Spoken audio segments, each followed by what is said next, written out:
என்னுடைய டாபிக் என்ன அப்படின்னா, வெற்றியின் ரகசியங்கள், வெற்றியாளர்களின் ரகசியங்கள், தமிழ். சரி, ஸோ இப்போ எதுக்கு இந்த டாப்பிக்கை உங்களுக்கு கொடுத்தாங்க அப்படின்னு சொன்னால், பொதுவாக ஸ்டூடெண்ட்ஸுக்கு ஒரு பெரிய ஒரு கொஷின் என்ன அப்படின்னா, நான் நல்லா படிக்கிறேன், மறந்து போகுது, நான் நல்லா வரணும்னு நினைக்கிறேன், என்னால் வர முடியல, எவ்வளோ முயற்சி எடுக்கிறேன், என்னுடைய முயற்சியெல்லாம் தோல்வியாக போகுது. சிலர் அழுகிறீங்க, குடும்பத்தில் அப்பா அம்மா என்னை எவ்வளோ கஷ்டப்பட்டு என்னை படிக்க வைக்கிறாங்க, பட் அவங்களுடைய விருப்பத்துக்கு என்னுடைய மார்க்ஸ் நல்லா இல்லை அப்படிலாம் சொல்கிறீங்க. இந்த செஷன் ஏற்கனவே ஒரு செஷன் கேட்டுட்டீங்க, உங்கள் பேட்ரி சார்ஜ் ஆயிடுச்சு. இப்போ இது ஒரு ப்ரீஃப் செஷன். இது முடியும் பொழுது நான் நினைக்கிறேன், நிச்சயமாகவே ஆண்டவர் உங்களுக்கு ஒரு நல்ல பதிலை கொடுத்து உங்களை உற்சாகப்படுத்தி இந்த இடத்தை விட்டு கடந்து போக செல்வார். ஏனென்றால் இது ஒரு ஆலயம். ஆலயத்தில் இருந்து நீங்கள் தேவனுடைய வார்த்தையையும் இந்த உலக பிரகாரமான ஒரு கவுன்சிலிங்கும் நீங்கள் கேட்டுட்டு இருக்கிறீங்க. அதற்கான ஆசீர்வாதத்தை தேவன் உங்களுக்கு கொடுப்பார். எப்போதுமே நீங்கள் எப்படி நினைப்பீங்க அப்படின்னா, நான் ரொம்ப ஸ்பெஷலாக இருக்கணும், நான் ரொம்ப ஸ்பெஷலாக இருக்கணும் அப்படின்னு நீங்கள் நினைப்பீங்க. அப்படி தானே எல்லாருக்கும் இருக்கும். அதுவும் 12th வந்துட்டிங்கன்னா, 11th படிக்காத பிள்ளைங்கள்லாம் 12th ரொம்ப படிக்க ஆரம்பிச்சிருவாங்க. ஏன்னா நான் எப்படியாவது ஸ்கூல் லைஃப் முடிய போது, நான் இந்த வருஷம் ப்ரூவ் பண்ணி காட்டணும். 10th படிக்கிற பிள்ளைங்க என்ன நினைப்பாங்க, ஃபஸ்ட் இயர் நான் போர்டு எக்ஸாம் போகிறேன், நான் எப்படியாவது ஒரு ரேங்க் வாங்கணும், எனக்கு என் ஃபோட்டோ மீடியாவில் வரணும், அதனால் எங்கள் பேரண்ட்ஸ் ஹாப்பி ஆகணும், ஸ்கூல் ஹாப்பி ஆகணும், இயேசுவின் நாம மகிமைப்படணும் அப்படின்லாம் சொல்லி நினைப்பாங்க. ரொம்ப சந்தோஷம். இப்பொழுது நான் உங்களுக்கு ஒரு இது காட்டுறேன். இங்கே அது யாருன்னு நீங்கள் சொல்லணும். இப்போ 2 பேர் ஃபோட்டோ தெரியுது, என்ன நினைக்கிறீங்க, இவங்க யாருன்னு சொல்லலாமா? சரி, சும்மா இருந்த இடத்துல சொல்லலாம். தெரியுதா? எதா சொல்ல முடியுதா? அதிலே உங்களுக்கு ஒரு க்ளூ இருக்குது. பிரபஞ்சன் அப்படின்னு சொல்லக்கூடிய ஒரு ஸ்டூடெண்ட் நீட் எக்ஸாமில் ஃபுல் மார்க் வாங்கியிருக்காங்க, தமிழ்நாடுக்கு பேர் சேர்த்து கொடுத்தாங்க. சரியா? அடுத்த ஒரு ஸ்டூடெண்ட் பார்க்குறீங்களா, அவங்க பேர் தெரியுதா? லாஸ்ட் இயர் +2 டாப்பர், போன வருஷம் 600 அவுட் ஆஃப் 600, ஒரு ரெக்கார்டு தான் இல்லை? ஸோ இந்த 2 பேருடைய ஃபோட்டோ உங்களுக்கு நான் போடணுன்னு ஆசைப்பட்டேன். நீங்கள் பார்க்குறீங்க, 2 பேருடைய லைஃப் உங்களை மாதிரி தான், கொஞ்சம் ஒரு எக்ஸ்ட்ரா ஸ்டெப் போயிருக்காங்க, அவ்வளோதான், வேறு ஒன்றும் விசேஷம் இல்லை. கொஞ்சம் ஒரு எக்ஸ்ட்ரா ஸ்டெப் போயிருக்காங்க. அன்பு பிள்ளைகளை, இப்போ நீங்கள் யோசிக்கிறீங்க, நான் எப்படி இவங்களை மாதிரி ரீச் ஆகிறது, இது என்னால் பண்ண முடியுமா? இவங்க ஒரு வெற்றியாளர் தான். இப்போ நீங்கள் பார்க்குற 2 பேருமே வெற்றியாளர்கள் தான், வின் பண்ணியிருக்கிறாங்க. ஸோ நீங்கள் இவங்கள மாதிரி மாற முடியுமா, இது நம்ம ரீச் பண்ண முடியுமா அப்படின்றதுக்காக தான் இப்போது உங்களுக்கு இந்த செஷன். சரி, முதலாவதாக என்ன பார்க்குறீங்க? ரொம்ப டிஃப்ரெண்ட்டாக இருக்குது. கையை காட்டியிருக்கிறாங்க. எத்தனை ஃபிங்கர்ஸ் இருக்குது? 5 ஃபிங்கர்ஸ் இருக்குது இல்லையா? சரி, உங்களுக்கு ரொம்ப ஈஸியாக, ஏன்னா ஆல்ரெடி ரொம்ப நீங்கள் டயர்டாக இருப்பீங்க, நிறைய கேட்டுட்டீங்க இன்ஃபர்மேஷன்ஸ். ப்ரீஃபாக சிம்பிளாக இருக்கிறதற்காக 5 பாயிண்ட், அதுக்கு தான் அந்த 5 ஃபிங்கர்ஸை கொடுத்துருக்குறேன். ஈஸியாக நீங்கள் என்ன செய்யலாம், ஸ்டோர் பண்ணிக்கலாம். வீட்டுக்கு போகும்பொழுது அப்படியே சொல்லிகிட்டே போயிட்டீங்கன்னா ரொம்ப ஈஸியாகிடும்.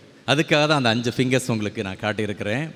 நீங்கள் ஈஸியாக மைண்டில் வச்சுக்கலாம். ஏன்னா இது டே டு டே லைஃப், நம்ம அடிக்கடி யூஸ் பண்ணுறோம்ல. ஸோ அதனால் உங்களுக்கு அது மறக்கவே மறக்காது. அந்த அப்ளிகேஷனை யோசித்து தான் நான் இந்த மாதிரி போட்டிருக்கிறேன். ரைட், முதலாவதாக நம்ம என்னன்னு பார்க்கலாமா? ரைட், அதாவது நம்ம சக்சீட் ஆகணும், நம்ம ஸ்பெஷலாக சக்சீட் ஆகணும் அப்படின்னா நமக்கு ஒரு கோல் இருக்கணும். நமக்கு ஒரு கோல் இருக்கணும். ஒரு கோல் இல்லைன்னா ஒரு லட்சியம் இல்லாமல் நம்ம எதையுமே செய்ய முடியாது. கண்டிப்பாக உங்களுக்கு ஒரு கோல் இருக்கணும். நான் +2 படிக்கிறேன், இந்த தடவை நான் டாப்பர், ஸ்டேட் டாப்பராக வருவேன், ஸ்கூல் டாப்பராக வருவேன் அப்படின்ற ஒரு எய்ம், ஒரு லட்சியம் உங்களுக்கு கண்டிப்பாக இருக்கணும். கண்டிப்பாக இருக்கணும். அது இருந்தால் தான் நீங்கள் ஃபோக்கஸ் பண்ண முடியும். பாருங்கள், அங்கே என்ன காட்டியிருக்காங்க? பேஸ்கெட் பால் இதை காட்டியிருக்கிறாங்க இல்லையா? அப்போ அந்த பேஸ்கெட் பாலில் கோல் போடுறவங்க என்ன செய்யணும்? கரெக்டாக அதுக்குள்ளே போட்டால் தான் கோல் வரும். அப்போ அது அவங்களுடைய எய்ம். நீங்கள் வேறு எங்கே போட்டாலும் நோ யூஸ். நம்முடைய வாழ்க்கையில் கூட நம்ம எங்கே கோல் போடணுமோ அங்கே போடாமல் தப்பான இடத்துல போட்டனால தான் நமக்கு ஸ்கோர் வரமாட்டேங்குது. ஏன்னா நமக்கு எய்ம் இல்லை. நம்ம எய்ம் என்ன? கரெக்டாக அதில் போடணும். இப்போ இன்னொரு இது உங்களுக்கு காட்டுறேன். இவர் யார்? கரெக்டாக சொல்லிட்டீங்க. யார் இவர்? Usain Bolt. இவரை பற்றி கேள்விப்பட்டிருக்கீங்களா? இவருக்கு என்ன பேர் கொடுத்துருக்காங்க? World record holder. ஓட்டப்பந்தயத்தில் கொடுத்துருக்காங்க world record holder. 9.5 meters per second. இது யாருமே இன்னைக்கு டிஃபீட் பண்ண முடியலையா? அவர் என்ன சொல்கிறாருன்னா, I had an aim. I am focused on what I want to do. I had an aim. I am focused on what I want to do. ஒரே ஒரு aim தான் எனக்கு. நான் தான் ஃபஸ்ட்டு வரணும். நான் தான் ஃபஸ்ட்டு வரணும். அதான் நான் சொன்னேன் உங்கள்கிட்ட, இந்த விரல் எதுக்கு வச்சுக்கலாம்? லட்சியம், கோல். ஆமாம், மறக்க மாட்டீங்க. கண்டிப்பாக நமக்கு ஒரு கோல் இருக்கணும். நம்ம கண்டிப்பாக ஒரு கோல் இருக்கணும். அடிக்கணும், நான் அதை மார்க் வாங்கணும், அப்படிப்பட்ட ஒரு எண்ணம் ஃபஸ்ட்டு உங்களுக்கு வந்தால் தான் நீங்கள் மார்க் வாங்க முடியும். நீங்கள் எப்போவுமே நம்ம பிள்ளைங்க ஸ்பெஷலாக இருக்கணும். என்னோடய ஆசை தான். கர்த்தருடைய பிள்ளைங்க யாராக இருந்தாலும் சரி, இங்கே இருக்கிற எல்லா பிள்ளைங்களும் இன்னைக்கு இவ்வளோ இன்ஃபர்மேஷன்ஸ் கேட்குறீங்க. எத்தனையோ பேர் கிடைக்காத ஒரு சான்ஸ் உங்களுக்கு கடவுள் கொடுத்துருக்கிறார். நல்லா யூட்டிலைஸ் பண்ணுறீங்க. விட்டுறாதுங்க. உங்களுக்கு என்ன இருக்கணும்? ஃபஸ்ட்டில் லட்சியம், நல்ல கோல் இருக்கணும். Very good. அடுத்து பார்க்கலாமா? ரைட். செகண்ட் ஒன் என்ன அப்படின்னா, விடாமுயற்சி இருக்கணும் அப்படின்னு சொல்கிறாங்க. ஒருத்தர் சொல்கிறாரு, வெற்றி சாதாரணமாக யாருக்கும் கிடைத்து விடுவதில்லை, விடாமுயற்சி இருந்தால் மட்டுமே வெற்றி கிடைக்கும். நான் திருப்பி வாசிக்கிறேன். வெற்றி சாதாரணமாக யாருக்கும் கிடைத்து விடுவதில்லை, விடாமுயற்சி இருந்தால் மட்டுமே வெற்றி கிடைக்கும். விடாமுயற்சி. சார் நிறைய எக்ஸாம்பிள் சொன்னாங்க. விடாமுயற்சி, கான்ஸ்டண்ட்டாக ட்ரை பண்ணிட்டே இருக்கணும். கான்ஸ்டண்ட்டாக ட்ரை பண்ணிட்டே இருக்கணும். வெற்றிக்காக நாம் பல படிகளை கடந்து வர வேண்டிய இருக்கும். பொதுவாக இப்போ இந்த ஸ்டெப்ஸ் எல்லாம் கொஞ்சம் சின்ன ஸ்டெப்ஸ் தான். சில சர்ச்சில் ஸ்டெப்ஸ் கொஞ்சம் ரொம்ப கூட இருக்கும். படி ஏறணும்னு மூச்சு வாங்கும். அப்படி தானே? கண்டிப்பாக. அப்போ நம்மளோட ப்ரிப்ரேஷன் டைமில் நீங்கள் ரொம்ப விடாமுயற்சி எடுக்கும் பொழுது கொஞ்சம் டயர்டாகும், மூச்சு வாங்க தான் செய்யும். ஆனால் நம்ம சோர்ந்துடக்கூடாது. அங்கே பார்க்குறீங்களே, ஏதாவது தெரியுதா? ஏதாவது புரியுதா? என்ன பார்க்குறீங்க? ஒரு ஸ்பைடர் பார்க்குறீங்க. அந்த ஸ்பைடர் பக்கத்தில் யார் இருக்கா? ஒரு மனிதர் உட்கார்ந்துருக்கார். சரி, சின்ன பிள்ளையில ராபர்ட் ப்ரூஸ் அந்த ஸ்பைடர் படிச்சிருக்கீங்களா? படிக்கலையா? பரவாயில்ல. அந்த ராபர்ட் ப்ரூஸ் வந்து பார்த்தீங்கன்னா, அவர் ஒரு கிங். அவர் வந்து அவருடைய எதிரி நாட்டோட சண்டை போட்டுட்டு தோற்று போய் மனம் நொந்து போய் சோர்வாக உட்கார்ந்துருக்கிறார். அவ்வளோதான், இனிமேல் நம்ம எதுவும் செய்ய முடியாது அப்படின்ற ஒரு சூழ்நிலையில் உட்கார்ந்துருக்கிறார். அந்த டைம் பாருங்க, ஒரு சின்ன சிலந்தி பூச்சி, ஒரு ஸ்பைடர் அவர் பார்க்குறாரு. வருது, அந்த வலை மாதிரி அது கெட்டுது, திருப்பி அந்த வலை கீழே வந்துடுது, திருப்பி அதை ட்ரை பண்ணுது, திருப்பி வலை கீழே வந்துடுது. இப்படி ட்ரை பண்ணிக்கிட்டே இருக்கிறத அவர் பார்க்குறார். கிட்டத்தட்ட ஒரு 6 times ட்ரை பண்ணிருச்சு. 7th time அதை சக்சீட் ஆயிடுச்சு. அப்போ தான் அவருக்கு தெரியுது, ரைட், நமக்கு அது ஒரு நல்ல லெசனை சொல்லித்தருது. நம்ம என்ன செய்யக்கூடாது? விட்டுறக்கூடாது. விடாமுயற்சி முக்கியம்னு சொல்லிட்டு இழந்த நாட்டை மீண்டும் அவர் என்ன செய்கிறாரு? வின் பண்ணிடுறார். அன்பு தேவனுடைய பிள்ளைகளே, நீங்கள் ஒருவேளை நான் இவ்வளோ ட்ரை பண்ணிட்டேன், எனக்கு 100% கிடைக்கல, நான் சென்டம் எய்ம் பண்ணுறேன் எனக்கு கிடைக்கல, நான் எவ்வளோ ட்ரை பண்ணாலும் எனக்கு 98 தான் வந்திருக்கு, நான் எவ்வளோ எய்ம் பண்ணாலும் என்னால் சில பேப்பர்ஸை கிளியர் பண்ண முடியல அப்படி நினைக்கிறீங்களா? உங்களுக்கான லெசன். நம்ம ஒரு 7 டைம்ஸ் ட்ரை பண்ண ரெடியாக இருக்கிறோமா? ஒரு 5 டைம்ஸ் ட்ரை பண்ண ரெடியாக இருக்கிறோமா?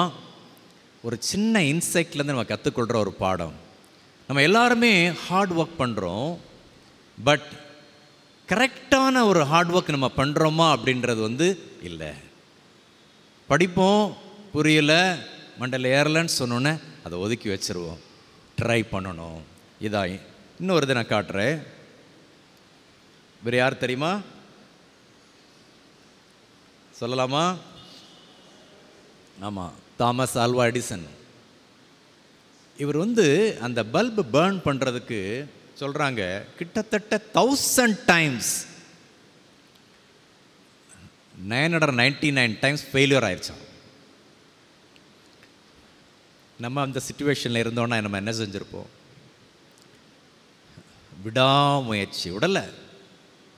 அது மாத்திரமல்ல, அவர் சக்சீட் ஆகி நிறைய எக்ஸ்பெரிமெண்ட்ஸில் அவர் அவார்ட்ஸ் வாங்கிட்டார்.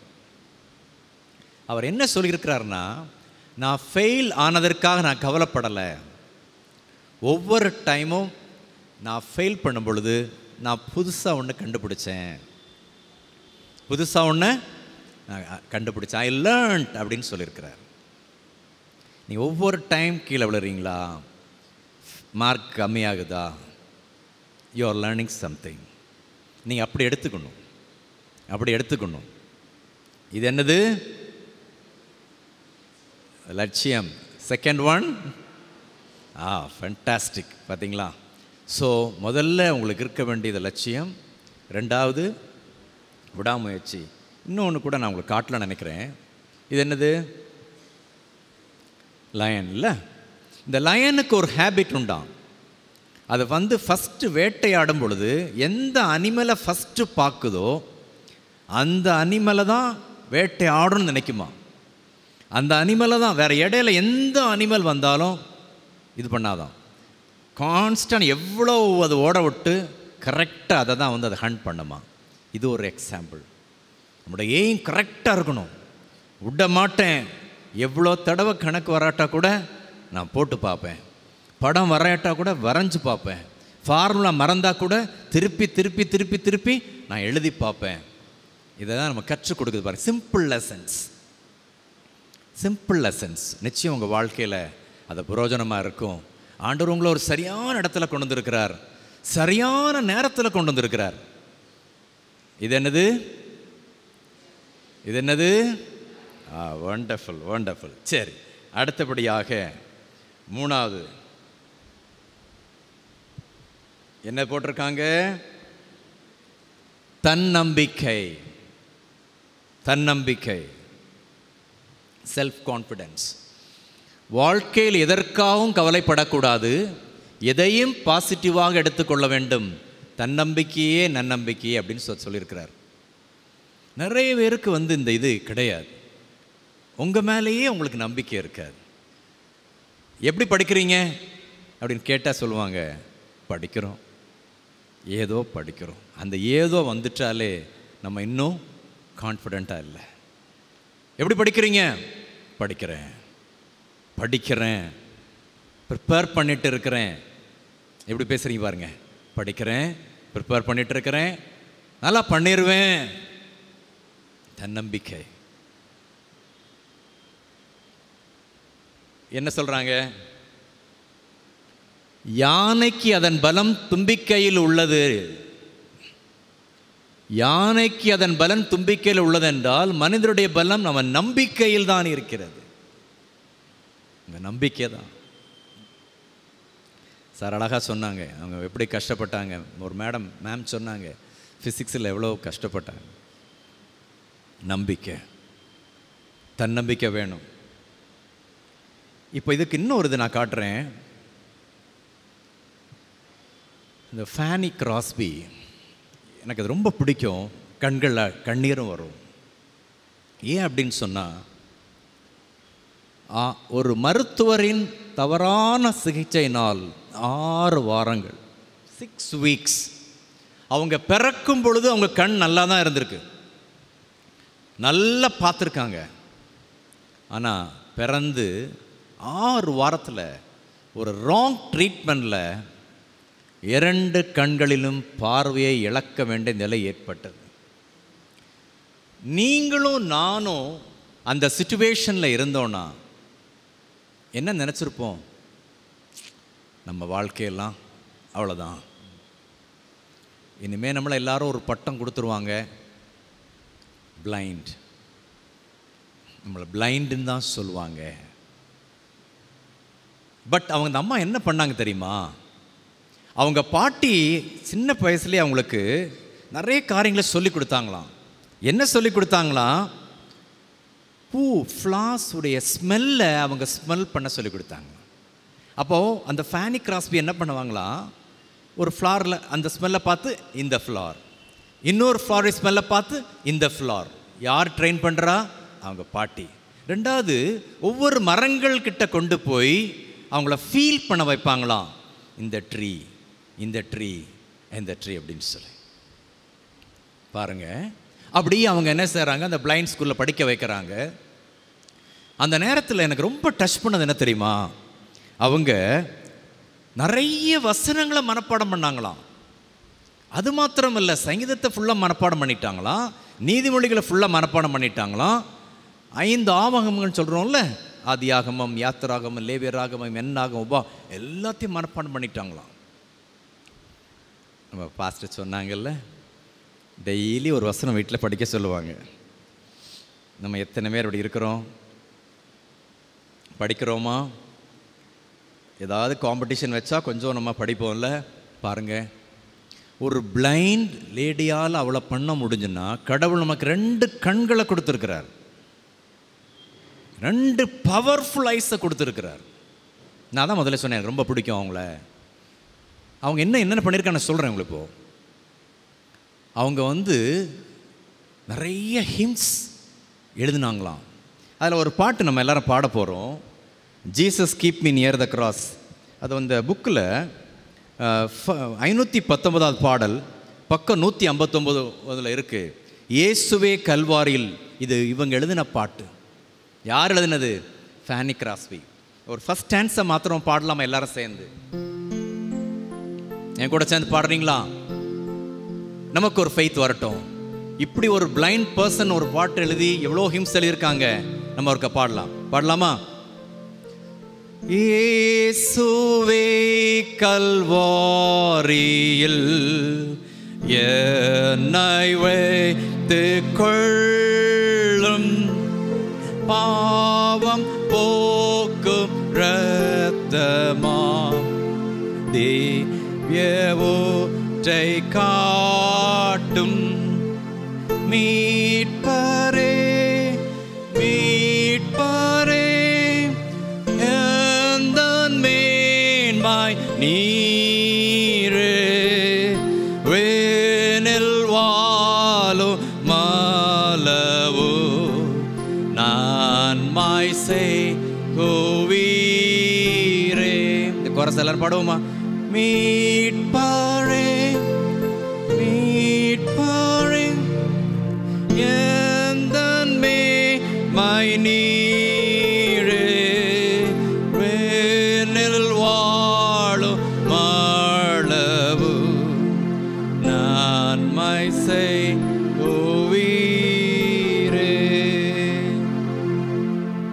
நான் ஏன் அந்த பாடலை பாடினேன்னா, அருமையான ஒரு பாடல். பாருங்க, கண்ணு தெரியாதவங்க மோர் தென் 8000 ஹிம்ஸ் சொல்லியிருக்காங்க. ஒரு மியூசிஷியனாக கூட இருக்கிறாங்க. அவங்க ஒரு இது சொன்னாங்க, என்னன்னா அதை வாசிக்கிறேன். நான் குருடாக இருப்பதையே விரும்புகிறேன். நம்ம யாராவது சொல்லுவோமா?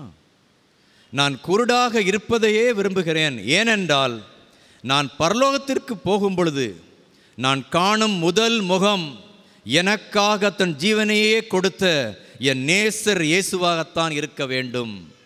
என்ன அருமையான ஸ்டேட்மெண்ட். நான் பரலோகத்திற்கு போகும்போது நான் காணும் முதல் முகம் எனக்காக தன் ஜீவனே கொடுத்த என் நேசர் இயேசுவாகத்தான் இருக்க வேண்டும். அன்பு பிள்ளைகளே, கடவுள் நமக்கு நல்ல கண்களை கொடுத்துருக்கிறார். நம்ம ஏன் படிக்கக்கூடாது? இந்த கண்கள் எதை பார்த்துட்டு இருக்கு? நான் அதை சொல்ல விரும்பலை. கொஞ்சம் அதெல்லாம் நீங்கள் மாற்றிட்டீங்கன்னா, இவங்கள மாதிரி ஏன் இந்த மாதிரி ஒரு மோட்டிவேஷ்னல் டாக் உங்களுக்கு கொடுக்குறாங்க, இது உங்களுக்கு ரொம்ப ப்ளீஸிங்காக இருக்கும், உங்களுக்கு ரொம்ப கேட்சியாக இருக்கும். உங்கள் வீட்டில் உங்கள் பேரண்ட்ஸ் சொல்கிறத விட, டீச்சர்ஸ் சொல்கிறத விட இன்னொருத்தவங்க சொல்லும் பொழுது அது உங்களுக்கு மிகவும் ஆசீர்வாதமாக இருக்கும். கடவுள் எனக்கு கண்ணு கொடுத்துருக்கிறாரு, நான் படிக்காமல் இருக்கிறேன்னே உங்களுக்குள்ள ஒரு கில்ட்டி கான்ஷியஸ் உருவாகும். கண்டிப்பாக உருவாகும். நான் தூங்கிட்டே இருக்கிறேனே, பார்க்கக்கூடாத பார்த்துட்டே டைம் வேஸ்ட் பண்ணிகிட்டே இருக்கிறேனே. நோ, இன்று முதல் ஒரு ஃபேனி கிராஸ்பியால் இவ்வளோ காரியம் செய்ய முடியும்னா, எனக்கு கடவுள் 2 கண்ணு கொடுத்துருக்கிறாரு, அவங்கள விட மேலான செய்ய முடியும்னு சொல்லி தான் நீங்கள் இந்த இடத்த விட்டு கிடந்து போடும். Let us start.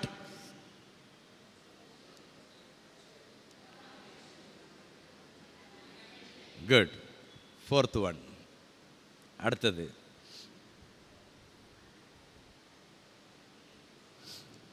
சார் பேசிட்டாங்க, நான் பிரீஃபாக பேசுகிறேன். நேரம் அறிதல், டைம் மேனேஜ்மெண்ட், இது ரொம்ப முக்கியம். டைம் மேனேஜ்மெண்ட் கண்டிப்பாக உங்களுக்கு இருக்கணும். நீங்கள் ஒரு நல்ல ஸ்டூடெண்ட்டாக இருந்தால், நான் எப்போதுமே என் ஸ்டூடெண்ட்ஸ்க்கு ஒன்று சொல்லுவேன், ஒர்க்கிங் டேயில் உனக்கு ஒரு டைம் டேபிள் இருக்கணும், நான் ஒர்க்கிங் டேயில் உனக்கு ஒரு டைம் டேபிள் இருக்கணும். நீ ஸ்கூலுக்கு போகிற அன்னைக்கு உனக்கு ஒரு டைம் டேபிள், நீ வீட்டில் ஹாலிடேயாக இருந்தால் அன்னைக்கு ஒரு டைம் டேபிள் உனக்கு இருக்கணும் படிக்கிறதற்கு. ஒரு நல்ல ஸ்டூடெண்ட் நாளைக்கு லீவு அப்படின்னா அன்னைக்கு டைம் டேபிள் போட ஆரம்பிச்சிடணும். நான் நாளைக்கு காலையில் எத்தனை மணிக்கு எந்திரிக்கணும், எந்திரிச்சு நான் என்னென்ன செய்யணும், அப்படி இந்த ஹோல் டே டைம் மேனேஜ்மெண்ட் வேணும். ஒரு ஸ்டேட்மெண்ட் சொல்கிறாங்க, வாழ்க்கையில் பெரும் வெற்றி பெற்றவர்கள் தாமதமாக எழுந்ததாக சரித்திரம் கிடையாது. வாழ்க்கையில் பெரும் வெற்றி பெற்றவர்கள் தாமதமாக எழுந்ததாக சரித்திரம் கிடையாது. நிறைய எக்ஸாம்பிள்ஸ் இருக்கு. பிவி சிந்து யாரு தெரியுமா? Famous badminton player. 4:30 மணிக்கு ஸ்டேடியத்தில் இருப்பாங்களாம். காலையில் 4:30 மணிக்கு எங்கே இருப்பாங்க? ஸ்டேடியத்தில் இருப்பாங்க. Kilometres, I think 40 to 60 kilometres அவங்க ட்ராவல் பண்ணுற மாதிரி இருக்குமா. ஆனால் 4:30 மணிக்கு எங்கே இருக்கிறாங்க? ஸ்டேடியத்தில் இருக்கிறாங்க. அதைத்தான் அவங்களுக்கு ஒரு விக்டரியை கொடுத்தது. காலையில் எழும்பி படிக்கிற ஒரு அனுபவம் நம்ம கண்டிப்பாக இருக்கணும். சார் அழகாக சொன்னாங்க, ஏர்லி மார்னிங். அது மாத்திரமல்ல, நீங்கள் ஏர்லி மார்னிங் எந்திரிச்சு ப்ரே பண்ணி படித்து பாருங்கள், எப்படி இருக்குன்னு பாருங்கள். அந்த டே ஃபுல்லாக பிளெஸ்ஸிங்காக இருக்கும். அந்த டே ஃபுல்லாக பிளெஸ்ஸிங்காக இருக்கும். நம்ம என்ன பண்ணுறோம்? வீட்டில் அம்மா அப்பா 10 கூடுவாங்கல்ல, 11ஆவது தடவை ரொம்ப டல்லாக எந்திரிப்போம். அப்படின்னா அந்த நாள் முழு ரொம்ப டல்லாகவே உங்களுக்கு இருக்கும். ஹாப்பியாகவே நீங்கள் இருக்க முடியாது. பட் அதே நேரத்தில் நீங்கள் அலாரம் வச்சு, இல்லை உங்கள் அம்மா காலையில் எழுப்பி விட்டு நல்லா ஃபேஸில் வாஷ் பண்ணிட்டு காகிள் பண்ணிவிட்டு ப்ரே பண்ணி பைபிள் வாசித்துட்டு அப்படி படிக்க உட்கார்ந்தீங்க அப்படின்னா அப்படி ஒரு ஹாப்பினஸ். ஏன்? அதிகாலையில் என்னை தேடுகிறவர்கள் கண்டடைவார்கள். அதிகாலையில் பைபிள் கேரக்டர்ஸ் எல்லாம் பாருங்க. Early morning prayer, early morning prayer. உங்களுக்காக உங்கள் அம்மா அப்பா ஜெபம் பண்ணிகிட்டே இருப்பாங்க. ஏர்லி மார்னிங் நீங்கள் தூங்கிட்டே இருப்பீங்க.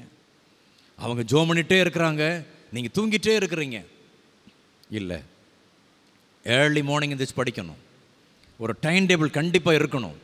இவ்வளோ நேரத்துக்குள்ள இந்த சப்ஜெக்டை முடிக்கணும்னா முடிச்சிடலாம், உங்களால் முடியும். அதான் அந்த டைம் மேனேஜ்மெண்ட். சில கண்ட்ரிஸ் நல்லா டெவலப் ஆகி போகிறதுக்கான காரணம் என்ன தெரியுமா?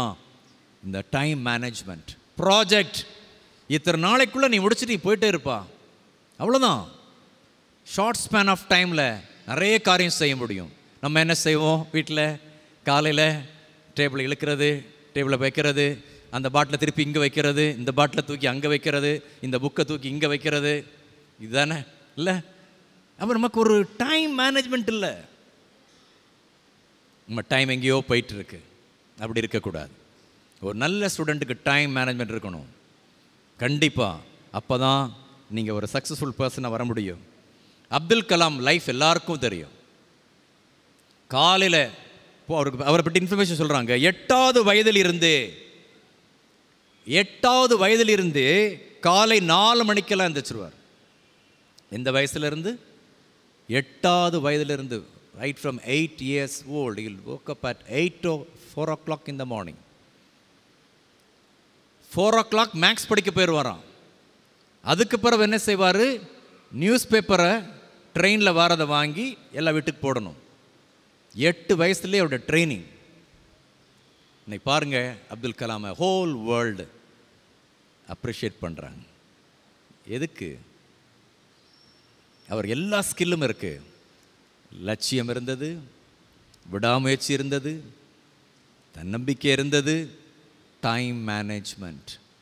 அவர் ஒரு விங்ஸ் ஆஃப் ஃபயர் ஒரு புக்கில் ஒரு ப்ராஜெக்ட் முடிக்கிறதுக்காக 2 நாள் தூங்கவே இல்லையா. 2 நாள் தூங்கவே இல்லையா. அதனால தான் அவர் ரொம்ப சக்ஸஸ்ஃபுல்லாக வந்தாங்க. அன்பு பிள்ளைகளை யோசிச்சு பாருங்கள். நீங்கள் எவ்வளோ நேரம் தூங்குறீங்க, எவ்வளோ நேரம் படிக்கிறீங்க? எப்போவுமே உங்களுக்கு ஒரு அனாலிசிஸ் இருக்கணும். ஒரு சின்ன நோட் புக் போட்டிருக்கணும். நான் என் ஸ்டூடெண்ட்ஸுக்கு சொல்லுவேன், எவ்வளோ நேரம் நீங்கள் படிக்கிறீங்க அப்படின்னு ஒரு ரெக்கார்டு வச்சுக்கணும்.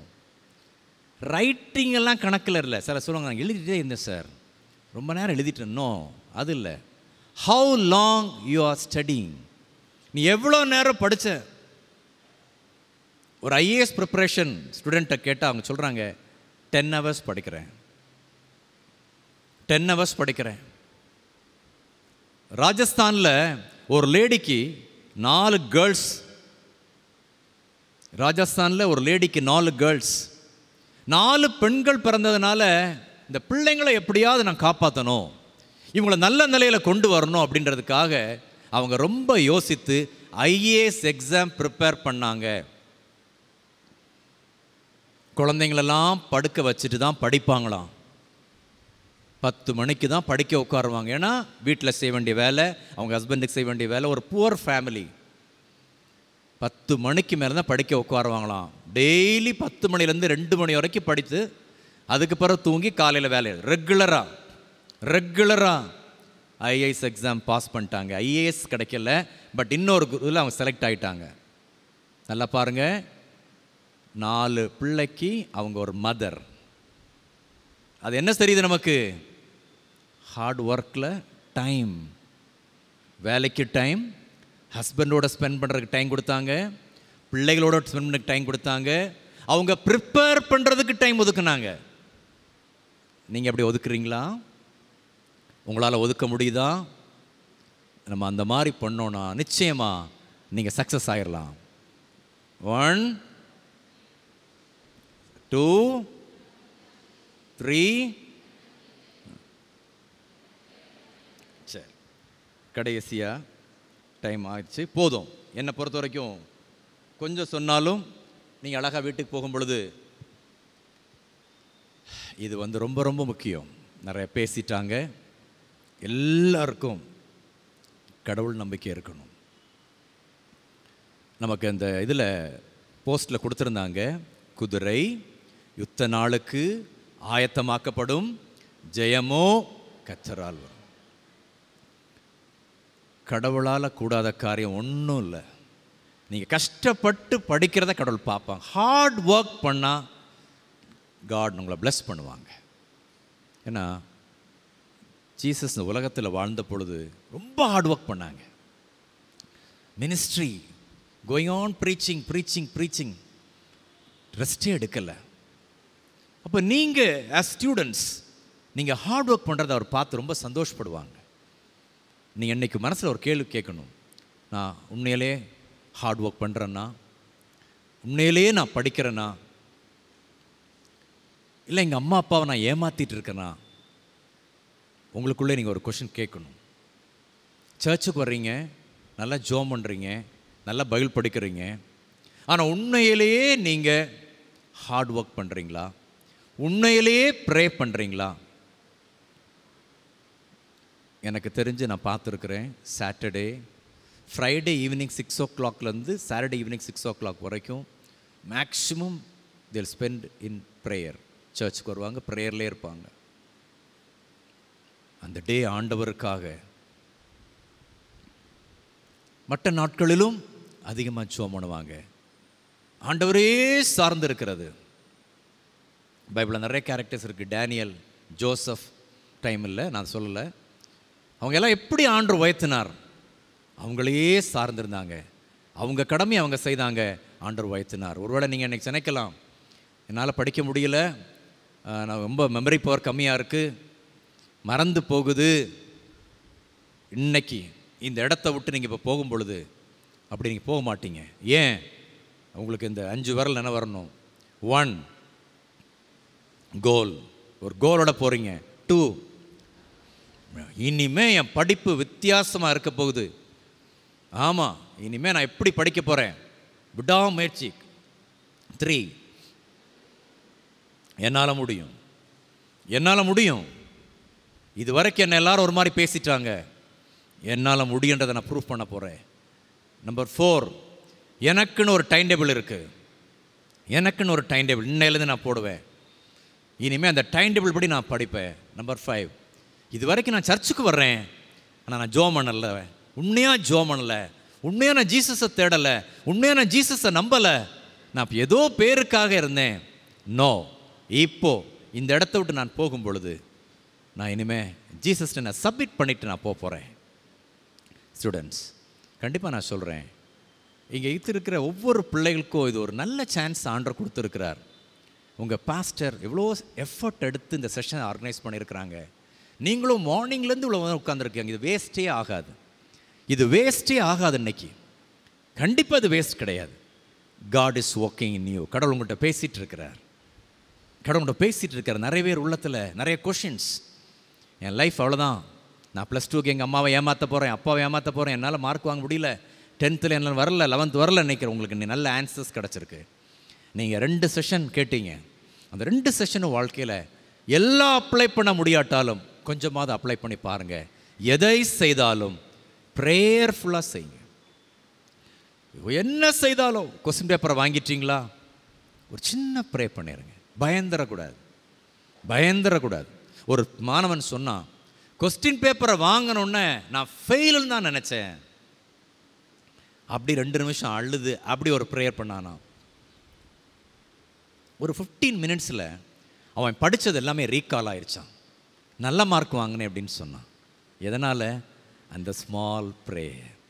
எப்போதுமே ப்ரேயருக்கு ரொம்ப இம்பார்ட்டன்ஸ் நீங்கள் கொடுக்கணும். படிக்க போகிறதுக்கு முன்னால் ஒரு சின்ன ப்ரேயர். ஜீசஸ், ரொம்ப ஹார்ட் சப்ஜெக்ட் இது, நான் படிக்க போகிறேன், கொஞ்சம் எனக்கு உதவி செய்யுங்க. படித்தெல்லாம் முடிச்சுட்டு ஹார்ட் சப்ஜெக்ட்ஸ், ஹார்ட் கான்செப்ட்ஸ் எல்லாம் எனக்கு சொல்லி கொடுத்தீங்க, ரொம்ப தேங்க்ஸ் ஜீசஸ். அந்த பழக்கம் இருக்கணும். டே ஆரம்பிக்கும் பொழுதும் ப்ரேயர், டே முடி வைக்கிறதும் ப்ரேயர். அது எப்படி வரும்னா, இந்த நம்பிக்கை உங்களுக்கு வந்தால் தான் வரும். ஸோ இந்த 5 இதையும் நீங்கள் மறந்துடாதுங்க. லாஸ்ட்டை முடிக்க போகிறோம்.